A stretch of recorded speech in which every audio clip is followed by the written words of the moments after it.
Hi everyone, my name is Amber Hawks and I'm one of the regional sales managers here at RedShelf. I'm really excited to be joined by some familiar faces, or names rather, on the screen today from our partner schools, and excited for those of you that I haven't met yet to hear your questions, hopefully at the end of this meeting, so that we can enrich the conversation across all of our partners here. To get us started, I wanted to inform everyone that this presentation will be recorded and a link will be provided for a YouTube presentation after the webinar concludes. So if you do want to refer back to this, that will be available to you later on. Thank you all for your time today to join us for this educational session. This presentation is a part of a webinar series that RedShelf is hosting this summer, and it's featuring several of our partners, their personal success stories with IA programs, and we're really looking forward to sharing that with all of you. What I personally like about this format is that the attendees are really getting to hear from our partner schools, from your own peers, rather than me just clicking around, and it highlights the success of the independent college store community. RedShelf's proud to partner with all of you, and we look forward to continuing to strengthen those relationships as the years progress. Today, we're excited to welcome Iowa State University for today's presentation. It won't just be me clicking around demoing screens. We'll actually be hearing from the experts, and some great content is provided by Iowa State for making improvements, thinking of new ideas, and collaborating on your inclusive access programs as we move into this fall semester. Before we get started, I wanted to go through some housekeeping items. So all attendees are on mute, but you can submit questions via the question and answer feature at the bottom of the GoToWebinar control panel. We will answer the questions during and after the discussion. I'll be moderating those, so as they come in, I'll pepper them in the conversation if it's appropriate at the time, or we'll circle back to them at the end of this presentation during a Q&A. If you're unable to get your question in before the end of the event, we can also contact you via email to follow up directly afterwards, or if it's a more personal one-on-one question. There will be a satisfaction survey after the webinar, so please complete it and help us improve our future presentations. That's something we really appreciate, so we want to make sure these are beneficial for all of you. And now I have the pleasure of introducing our two stars for today's webinar, Sara Ellenberger, who is the Director of Sales and Account Operations here at RedShelf. Sara started her industry career as a student worker at the co-op store at Indiana University of Pennsylvania before taking a permanent position there after college. She served as the textbook director at IUP for 10 years. And before joining the team at RedShelf, she was also the academic materials manager at the Cornell store. John Wierson from the Iowa State University bookstore is the digital course materials buyer. He's worked at the bookstore for 27 years, starting out as the shipping and receiving supervisor before becoming the course materials buyer in 2003. John has been managing the Inclusive Access program at Iowa State since its infancy in 2014, and we are very proud to welcome him as our Inclusive Access expert today. And with that, I will pass it along to Sara and John to get started. Thanks, Amber. And thanks, John, for joining us for this conversation today. Before we get started on our questions, can we just take a poll of the audience? I'd like to know who we're talking with today. So if you could just take a minute to reply to the poll that we just put up on the screen, that would be great. So we have overwhelmingly the majority of the audience is bookstore or course materials managers. Few administrators, looks like. Great. Thank you all. So John, to get started, can you please just tell us a little bit about your university and your store? Well, first let me thank Steve, Sara, and Amber for asking me to be on the webcast today. I hope some of the information I share can help other schools fix related problems, maybe related to opt-outs, and hopefully increase their inclusive access on their campus. While you read some of ISU's background stats on the screen, here's just a little background information on our store. Our store's mission as the official bookstore for Iowa State is to provide customers the educational products, services, and resources to support Iowa State's mission. At the bookstore, we have 25 full-time employees, and 13 of those are ISU graduates like me, so obviously we must really like the ISU campus and atmosphere. Our store, as with most others, would love to see high net income numbers every semester. However, for many stores these days, we're happy if we can just break even. In the course materials area, the movement in digital is continuing to grow, and that means working off lower margins. Despite these lower margins, inclusive access is an area where we have the opportunity to not only gain units, but for some historically low sell-through titles, there may be the opportunity to help increase dollar sales.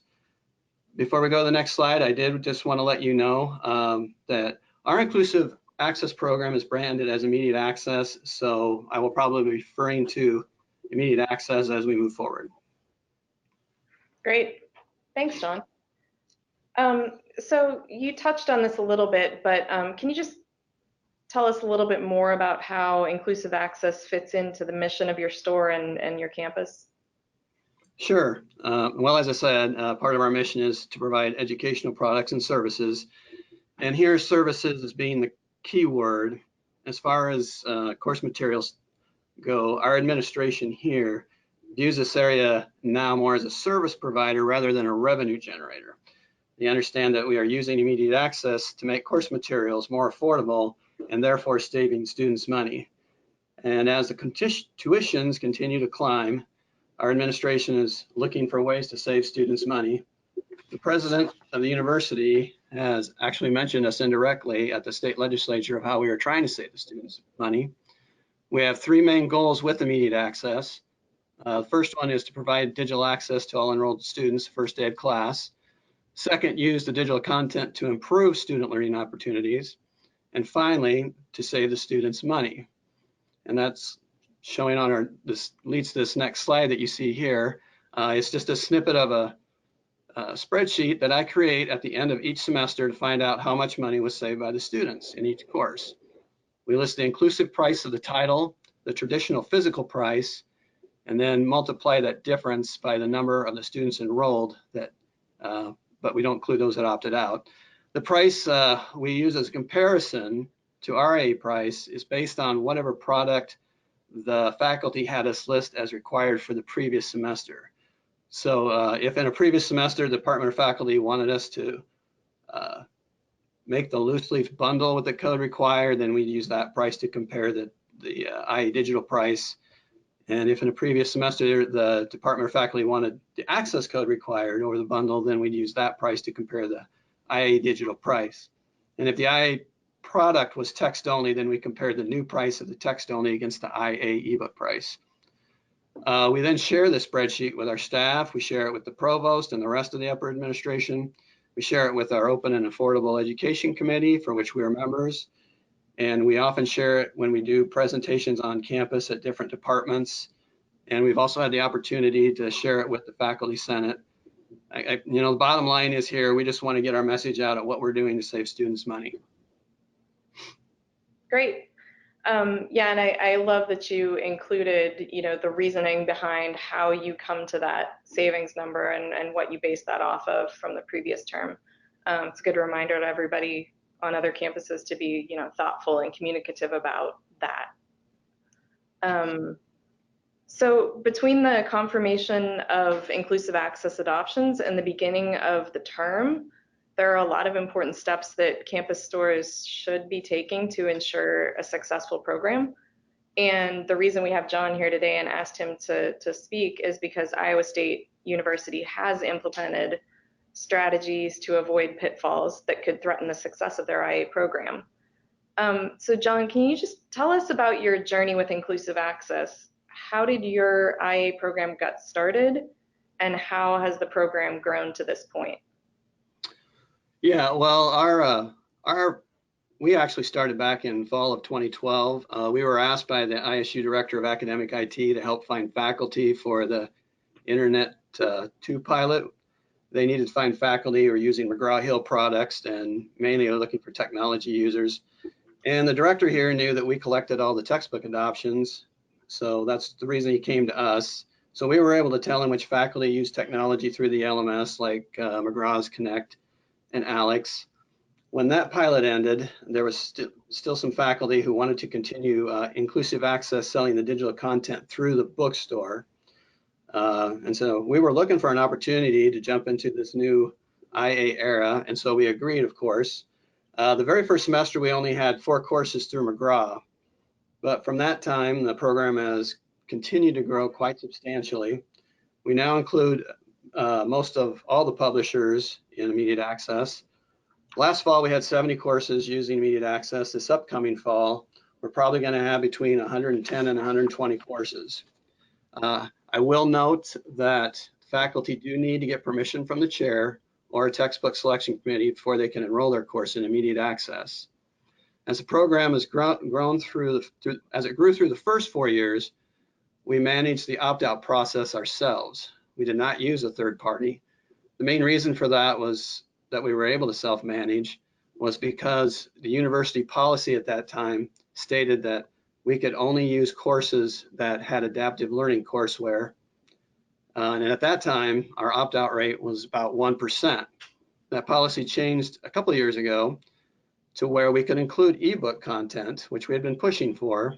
With this change, we knew that not only would the number of the courses in immediate access increase, but there's a pretty good chance that we would see the opt-out rates increase, because with the ebooks, it might be easier for the students just to find the print book elsewhere, with friends or just online or anywhere else.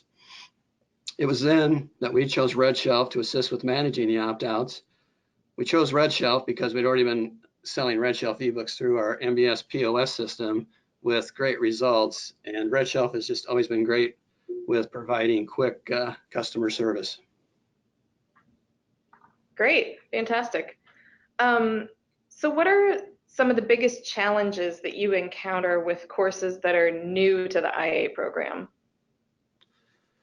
So what we find is sometimes the faculty don't always communicate well to their students what immediate access is and why they chose to use it, or maybe they don't explain properly how to use the RedShelf tool in the Canvas course. Obviously, this will cause problems for our students if they don't know what immediate access is or how to use the RedShelf link to opt out or to view the ebook. In addition, because here we bill the students prior to the start of the semester, the students are sometimes confused about why they are getting billed for content. When that is not fully communicated to the student by the faculty, the bookstore, and our ISU accounts receivable ends up getting a lot of calls from frustrated students and parents asking why they had this charge on their U-bill, thinking it was something they never purchased. And so obviously we may see higher opt-out rates in those courses where the faculty are just not fully explaining how immediate access works. We knew we had to find other ways to communicate directly to the student and not just rely on faculty. Okay, great. So what are some of the things that you've done to counteract or prevent student access issues? So one of the things that we do, and you can see the slide here. So during new student orientation, that's one of the ways we use to communicate more information about immediate access. It gives us our first opportunity to show how that program works. So each June, we assist freshmen and transfer students with reserving their course materials while they're here for orientation. I make sure to post all the IA information about the course and the courseware or ebook product on the website, as you see there. I remove the add to cart feature, so it's more of an informational piece, really. Parents are typically, with their students while they're viewing the course, which is great as it allows us to explain the program and how we are trying to save students money, as well as to explain to them that they may get a future charge on their U-bill. And they're always, most of the time, they're very receptive and glad that we're doing things to try and save the students money. And then on this next slide,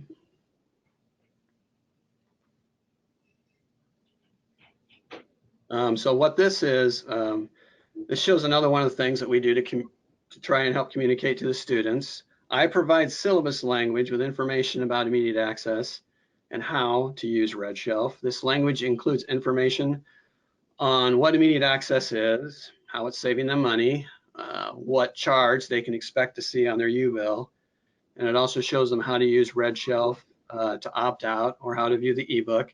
Also kind of lets them know about what happens if they drop the course as far as getting a refund.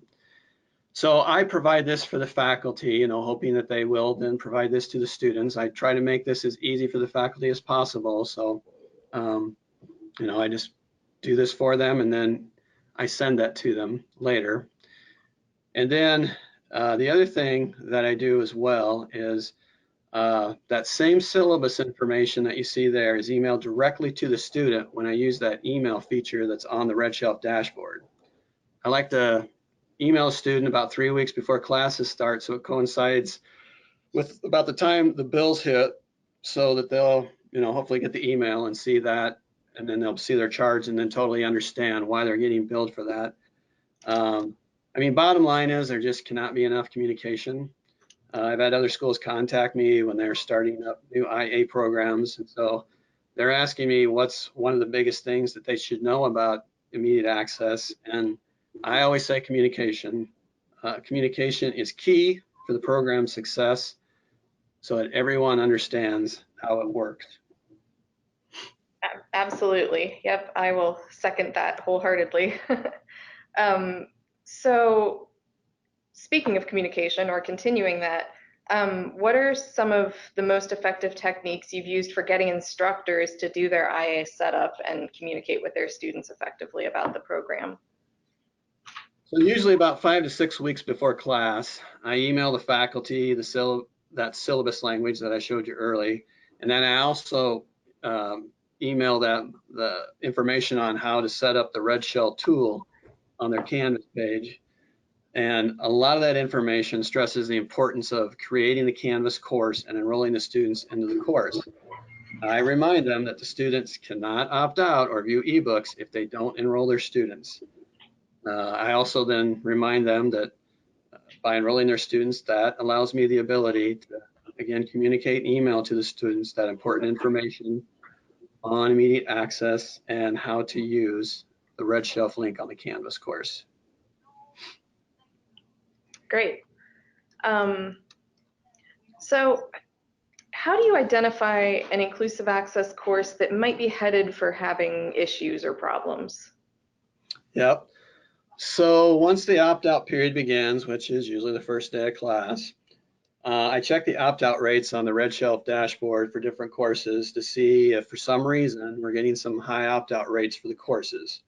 So in the example of the slide that you see there, we had a large percentage of students opt out of Math 10 for last spring. Both myself and RedShelf noticed this, and then myself and the local pub rep reached out to the faculty to try and find out why. And actually, the pub rep found out for us first.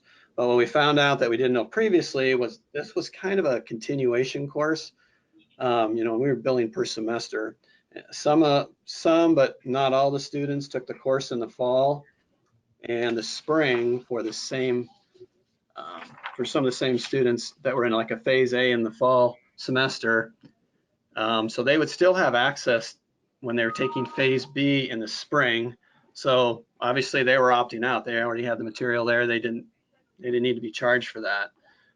So that was kind of a learning curve there, finding out something about that course, and then that way we know how to handle it in the future.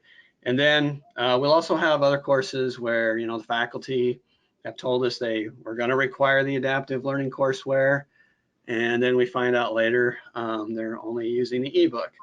And so therefore you've got students going, why am I buying or why am I paying for this more expensive courseware when they can just be using a textbook? So again, there we would see higher number of opt-outs.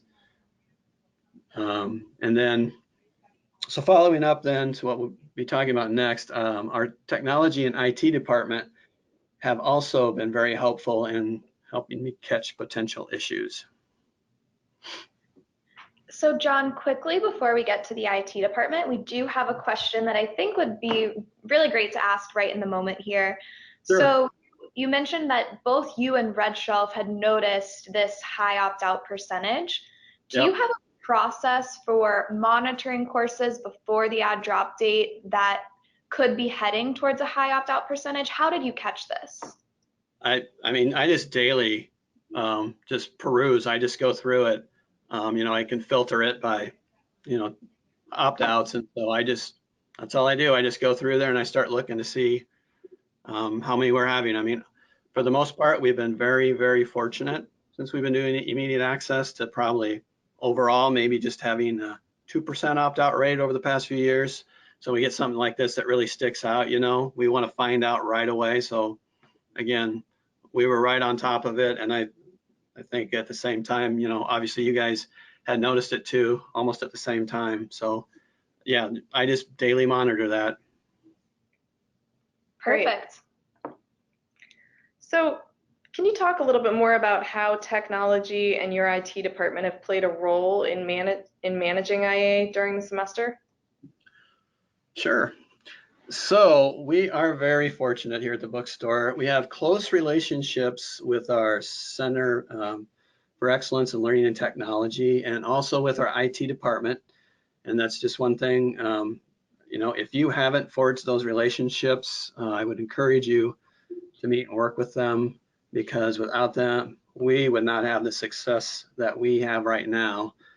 And so as you can see on this slide, again, the Center for Excellence in Technology posted this information. They've got a My Canvas Teacher webpage with all the different LTIs, and there's one they've got specifically for RedShelf, and pretty much it speaks to what they have to do and what needs to be implemented for use of immediate access. They start from creating the Canvas course shell to enrolling the students in the course. So again, this link to this page, when I email the faculty, 5 or 6 weeks before, I include this link, and again, that syllabus language. So I'm trying to give them all the tools they need to understand what they need to do to start the course. And then we also have some very cool reporting that our IT has helped us with, and that'll be on the next slide. So this is probably the coolest thing that we've got. We had a new senior systems analyst start working with us this last spring. And so basically how this whole process works and how do we get this to this report, which I'll talk about later. I have an Excel CSV file that I create for all the courses and all the sections that are going to be using immediate access. I then send that file to the systems analyst, and then basically from that, he creates this report. So basically, if you look at this report, there's just some different sections, but it all kind of starts, if you looked up at the upper left, right hand, the report bookstore missing courses. So right now, there's really nothing in there because we just got done with summer. We're getting ready to load this with all the fall stuff. But if there were some courses that were in that missing course, that's pretty much letting me know, okay, here's the courses that are supposed to be in IA, but they have not created that Canvas course yet. So of course, that's very helpful to know. And then the other report right next to that one on the right that says no enrollment. So that one would have the Canvas course has been created, but they haven't enrolled their students yet. And then the big one is the one kind of on the bottom there. That just, for that one, it kind of shows all the main information so that RedShelf needs to, so that we can kind of connect everything through the LTI. So, it's got the SIS ID, the course ID, and the course name, which those are the 3 main things we need.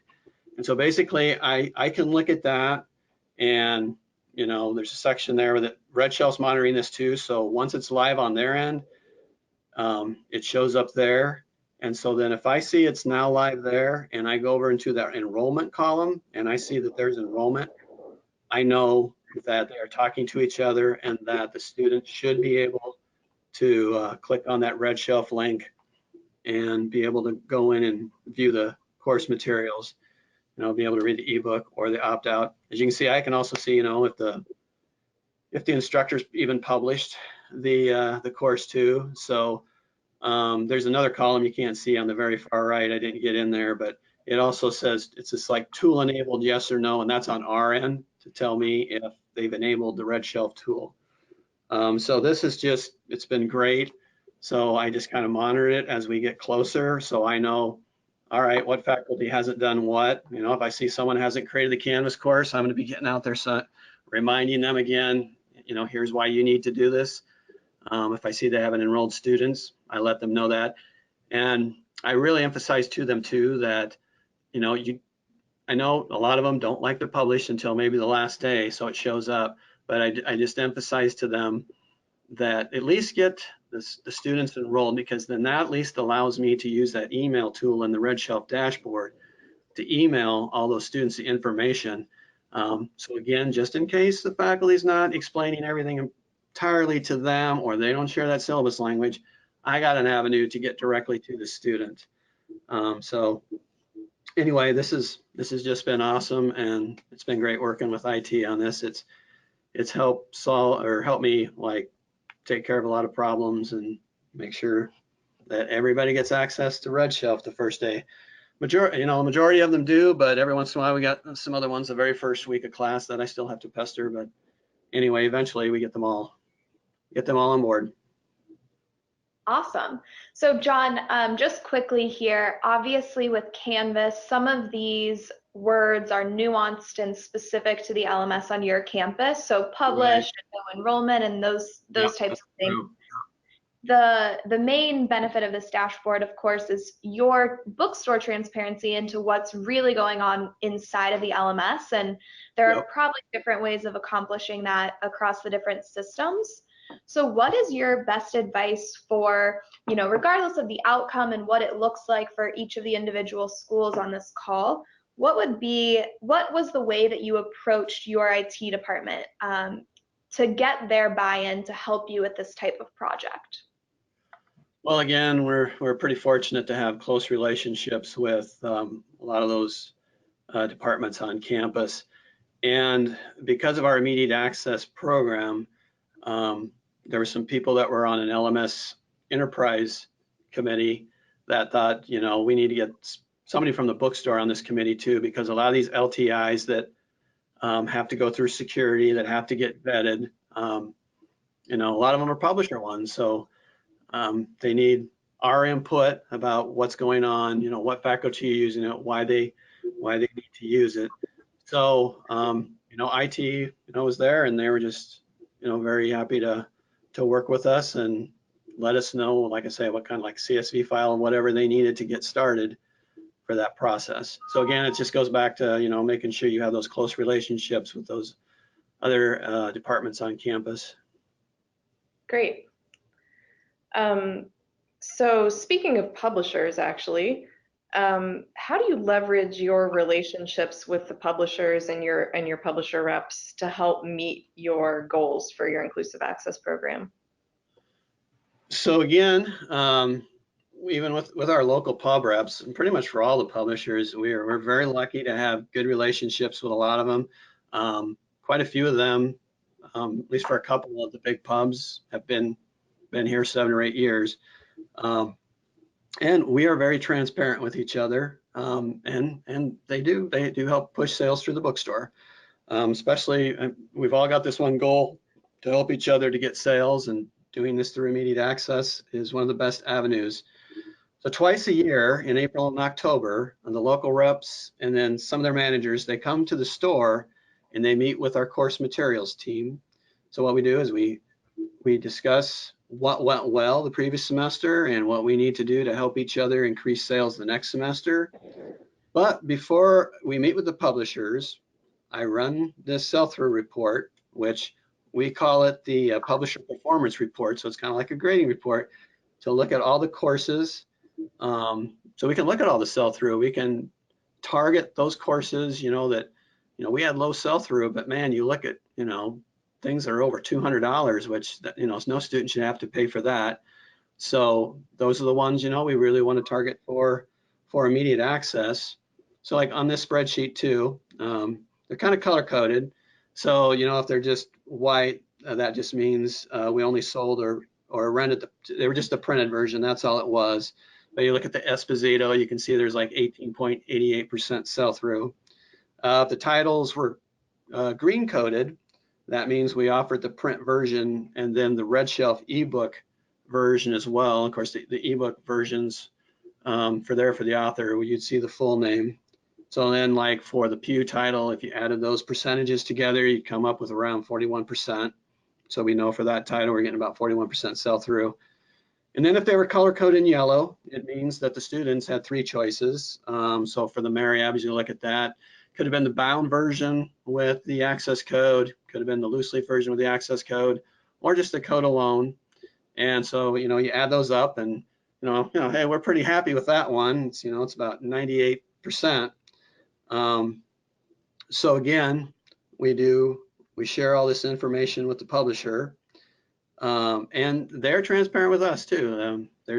They've shared their information for what they've had for direct sales.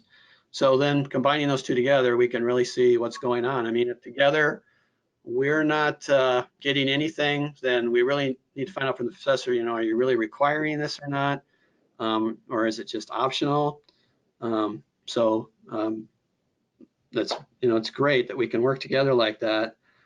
And then with a spreadsheet, like I said, we're targeting those courses mainly for the high price and the low sell-through.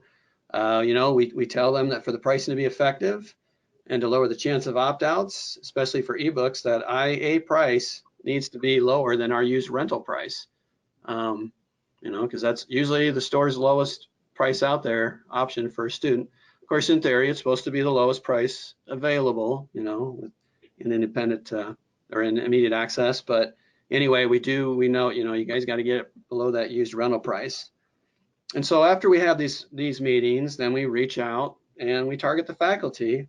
I do ask the pub reps to make sure that they CC me on any email communication that they have with the faculty.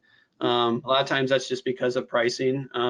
Pretty much all of them know that they need to get the pricing from me first, but I just want to make sure that they're not misquoting pricing to the reps, because we all know how sometimes they quote a net price and don't explain that to the faculty, and then the faculty think that's actually the retail price. So again, that's another reason that I like to see those emails. And then there's a lot of times, obviously I say, hey, if there's a big one we want to go after, let's go together. Let's talk about how we're working together to help the faculty out. And there are times when we have a difficult time convincing faculty to use, immediate access based on price. And there are times, the publisher has lowered the price.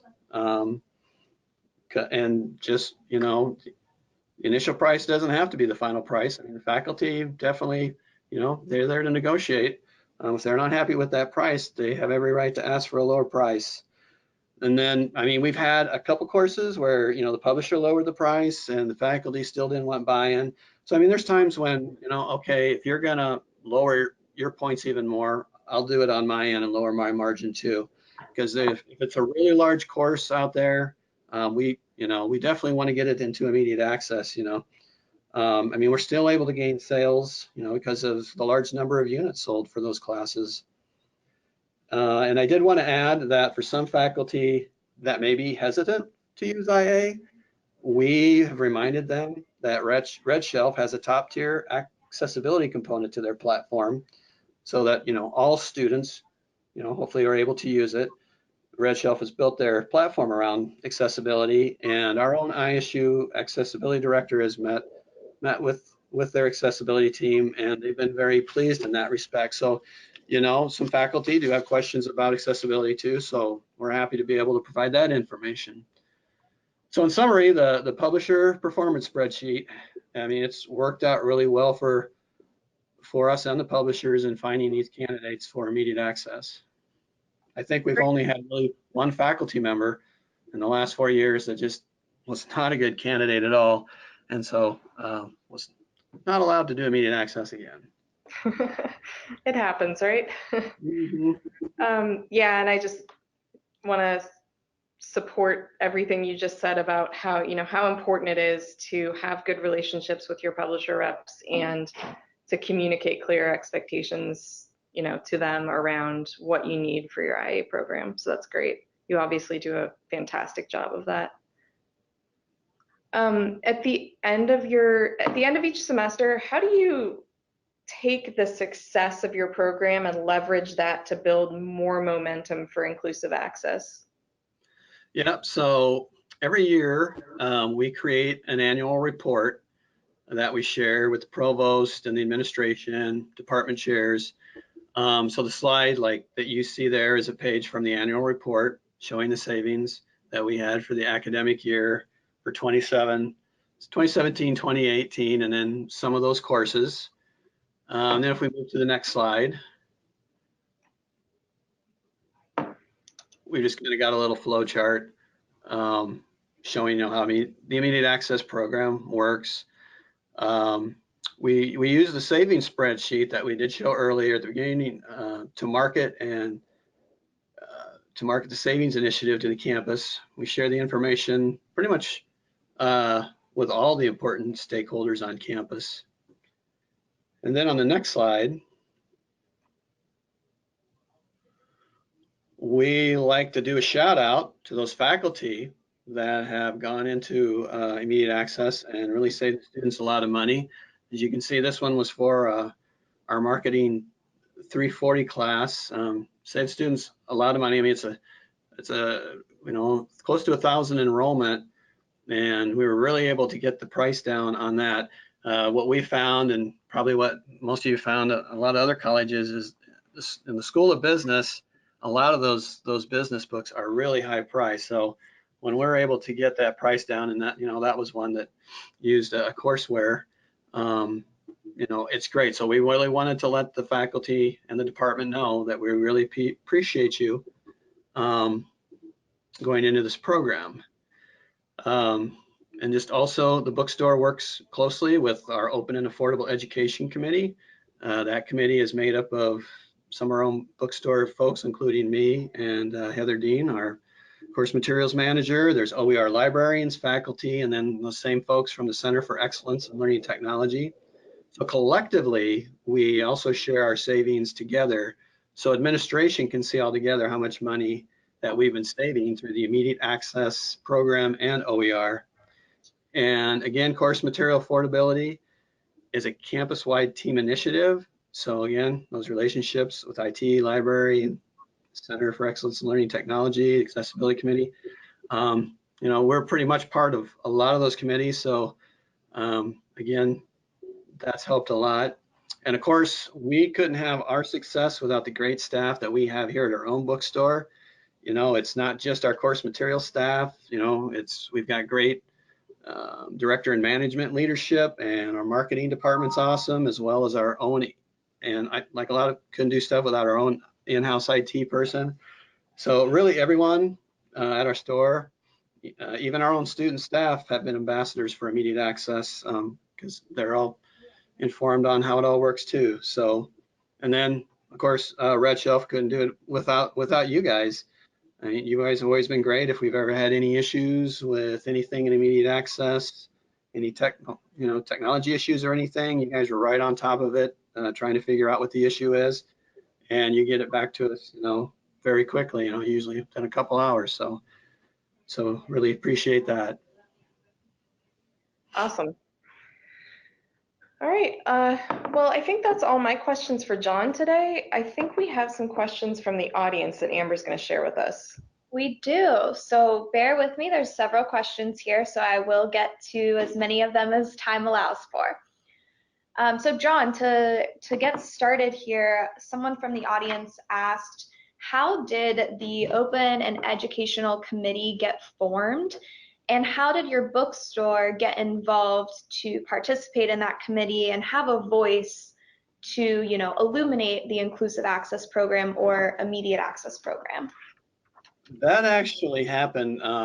We actually initiated that ourselves. There really wasn't a program here yet. And, we talked to the dean of the library, and just coincidentally, they were out hiring someone to be just a special OER librarian. They had been talking about, I mean, we didn't know about it. We figured it was probably going to happen at some point, but they were out looking, you know, to try and get into the OER. That's one of the big Provost initiatives here as well. And actually, I had been on a task force back for ICBA a few years back. I can't recall the gentleman's name, Casey. He works a lot with the inside higher education. But anyway, we worked on a survey at that time, and a lot of the questions dealt with OER and immediate access. So we took a lot of those findings from that survey and kind of brought those to the group when we all got together with people from you know, from the different areas on our campus. And so that's kind of really how it started. And at that time too, I started sharing the savings and what we were doing. So, I mean, there's never, I know, and it was funny because we had someone from the Center for Excellence in Learning and Teaching that never envisioned that the bookstore would be working with that, you know, with the library on these things. And again, our administration sees us now as a service provider. They really want to try, you know, with everything else that the students have to pay for, they really would like us to be able to get, you know, the cost down on course materials. And so, you know, if we're doing that with those larger margins or smaller margins, then that's, you know, we got to hope that those other areas of the store with higher margins can pull in a lot more sales. So, you know, we can at least keep the lights on. Awesome. That's really great to hear, and great that you're able to work cross-departmentally with people that you might, you know, like they said on the committee, might not have previously had the opportunity to collaborate with. So the next question we have here, we're taking a turn for a more faculty question. So when faculty and students are participating in inclusive access, do you ever get pushback for those people who want print materials as well? Well, we do, for the big publishers, for most of them, I mean, we do have the Looseleaf Upgrade. I mean, we don't have them do it online to order and have it shipped, but we do bring in loose leaves here in the store. So we give them that option. We tell them that it's a supplemental option. If they would also like to have a print version, it's not a substitute for the digital version they're getting through immediate access, but it is there for them if they wish to. And then we do remind them that if they want to get that discounted loose leaf, you know, they have to stay opted in to the program. And again, RedShelf's got some reporting there too that I can use. I can see who's opted out. So if somebody comes in, I can see if they've opted out. You know, we can't let them, you know, get that loose leaf, this kind of loose leaf. Because, you know, for all we know, somebody could come in, try and get those cheaper, and then try and go online and sell them on Amazon, you know, to make more money. I can tell you, since we've been doing the Looseleaf Upgrade since 2014, our sell-through is probably 1.5 to 2%. We're just finding students don't come in. I was really shocked about it too, because I thought, especially for a lot of the STEM courses, a lot of students would like even math would like a print version, but it, you know, it's still pretty low. So, but we put that offer out there, and that has been, you know, we've had some faculty that were on the fence, and I reminded them that we've got that there. So they were like, oh, okay, you know, students got the option. So we have it there.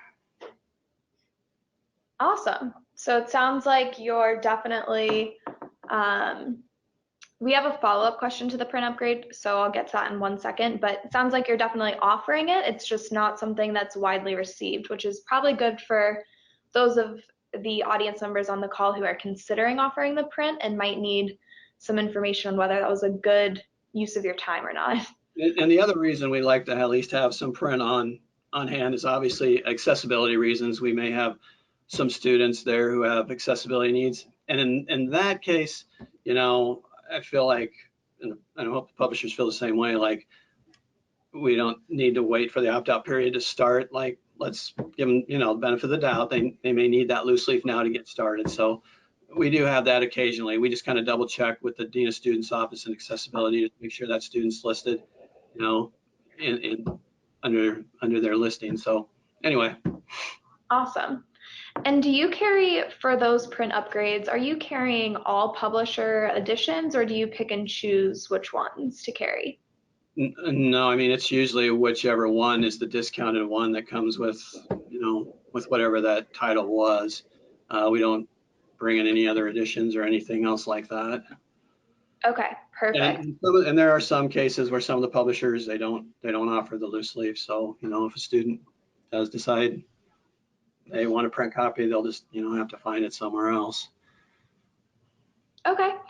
That question came in from Keith. So Keith, if that answer wasn't exactly what you were looking for, feel free to follow up with me after the webinar and we can get you connected directly with John to talk a little bit further there. Next question we have here is when you have, so I'm gonna give some color to Robert's question. In the example of that math course that had a 31% opt-out percentage, are you held responsible for the difference between the actual sales and the expectation by the publisher in any way? No, and then the publisher totally understood that too. So in that case, no, we weren't charged for that. Awesome. So just to follow up, if that does happen, did the publisher work with you to find a solution to avoid the high opt-out percentage in future terms?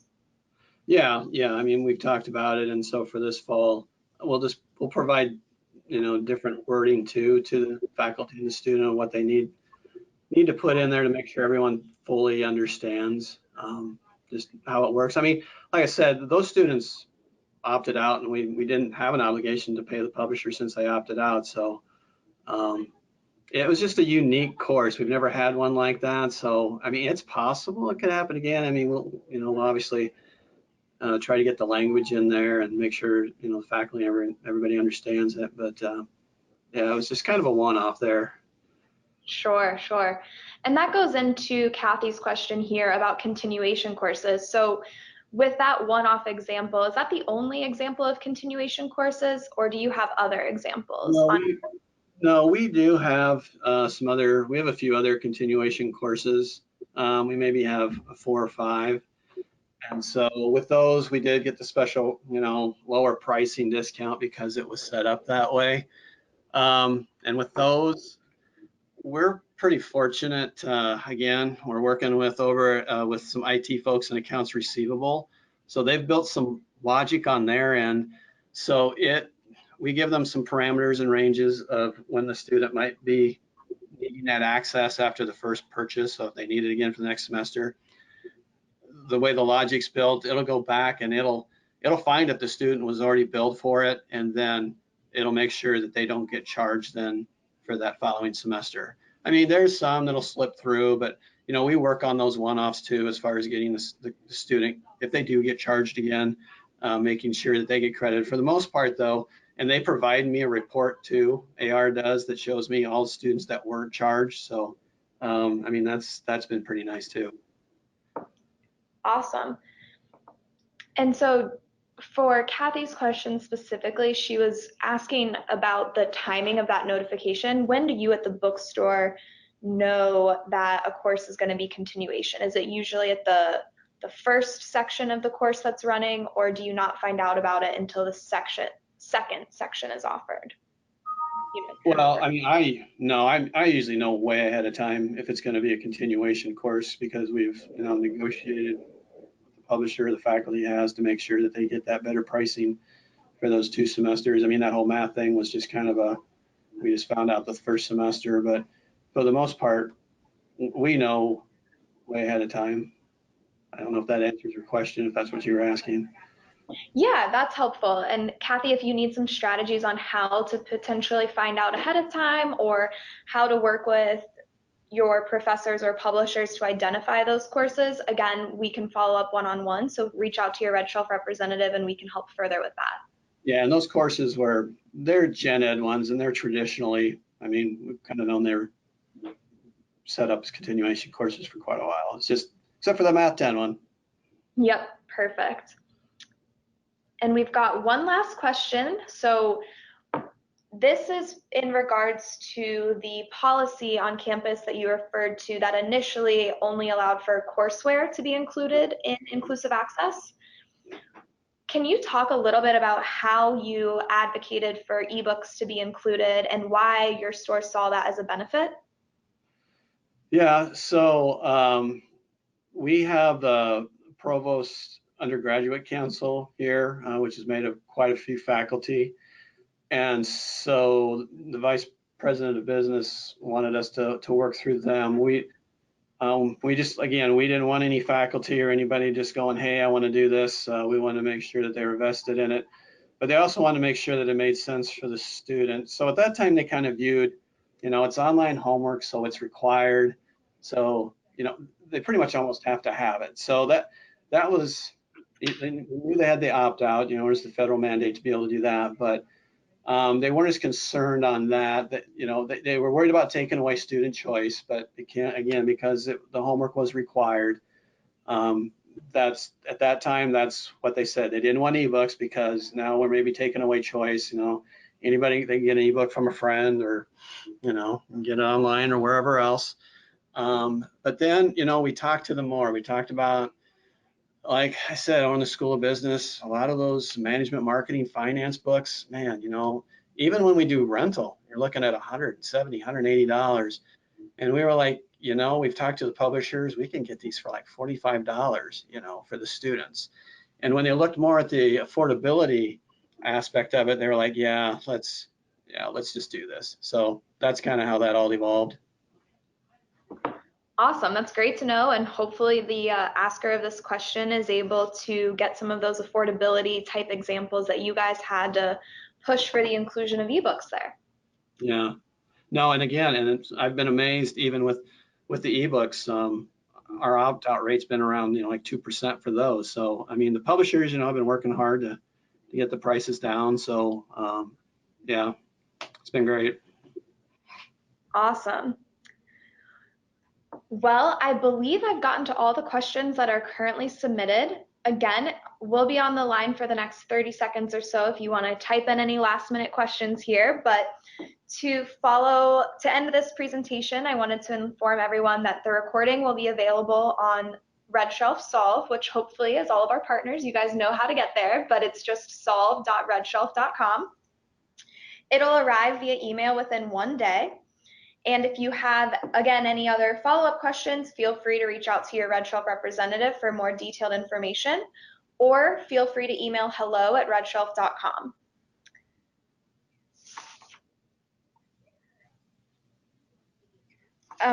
Just to jump in here also, Amber, when you receive the email with the webcast recording, that'll also include a link to register for our next webcast. Perfect. Thank you so much. All right, well, thank you all for your time today. Again, we really appreciate all of you taking time out of your day to join us. We appreciate the questions and collaboration from our partner stores, and we look forward to talking to all of you again soon. John, you did a great job, and we really appreciate your time and efforts to help us out with this presentation as well. Well, I was very happy to help. I appreciate the opportunity. All right. Thank you, everyone, and have a great day.